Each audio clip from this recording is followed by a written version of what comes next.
All right, let's get into the story of Coup. This was a social media app that really wanted to be the next Twitter. But, well, it ended up becoming a huge cautionary tale for tech startups everywhere. I mean, get this. In 2022, it was valued at a whopping $275 million. Fast forward to 2024, and poof, it was gone. So, how does a company with that much cash, that much momentum, just vanish? So Coup wasn't exactly subtle about who they were going after. They were a straight-up Twitter alternative. I mean, look at this. Instead of a tweet, you had a coup. Instead of a retweet, you got a re-coup. They swapped the blue bird for a yellow one, the blue tick for a yellow one. You get the picture. They were basically screaming, "Hey, we're the other guys!" So where did this ambitious little yellow bird even come from? Well, its story starts in India, with a big push for homegrown tech. It was started by two entrepreneurs, Uppermaya Radhakrishna and Mayank Bidwatka. And their whole mission, their big idea, was to break the English language stranglehold on social media. Think about it. They wanted to support a ton of different Indian languages, to give a voice to millions of people who felt like they were being left out of the online conversation. It's a pretty noble goal, right? And here's where things get interesting. Coup got its first major push from the Indian government. They won this big national challenge to promote homegrown apps. And you've got to understand this wasn't just some plaque to hang on the wall. This gave them instant street cred and put them on the national stage, like overnight. And that government endorsement, it lit a fuse that led to a full-on political explosion that honestly put Coup on the map. It was a classic case of being in the right place at the absolute right time. So picture this. It's early 2021. There's this massive standoff brewing between Twitter and the Indian government. The government is telling Twitter, you need to block these accounts, hundreds of them, all tied to these huge farmers' protests. Twitter, for its part, pushes back, citing freedom of expression. And bam, you've got a very public, very tense showdown between a government and a tech giant. And what happens next is key. Government officials don't just quietly log off Twitter. No, they make a big show of it. They publicly ditch Twitter and start telling everyone, hey, come join us over on Coup. It sparked this mass migration. Suddenly, Coup wasn't just an app. It was a political statement, a symbol of digital independence. And the effect?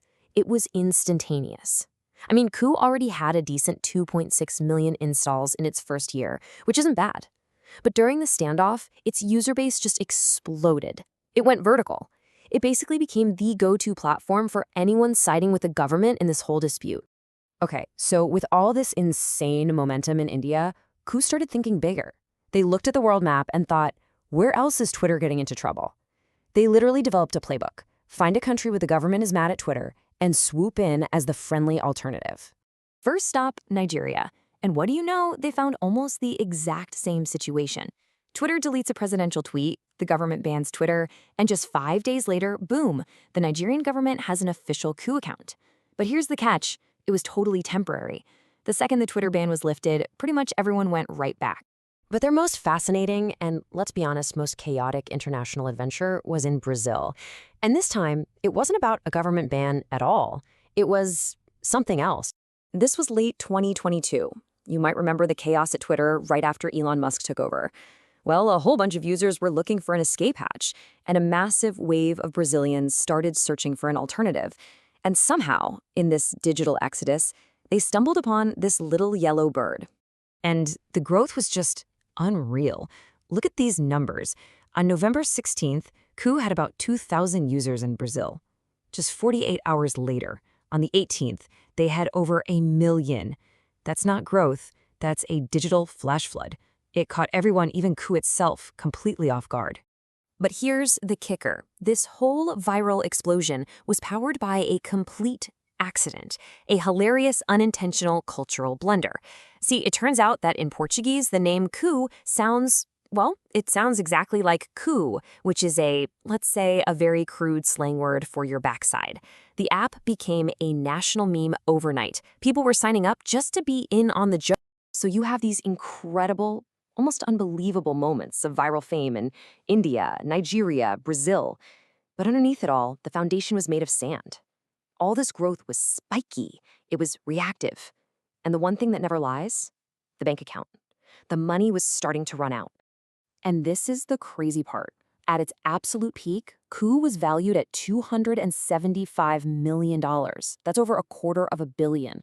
They had huge investors like Tiger Global backing them. If you just looked at the numbers on paper, you'd think this was the next big thing. But here's the lesson. You can't build a sustainable business by just riding waves of political drama and viral memes. It's like trying to build a house on a surfboard. The users were there for a moment, for the protest, for the joke, but they didn't stick around. Their growth wasn't about having a better product. It was just about being the only other option when things got chaotic. And the challenges just kept piling up.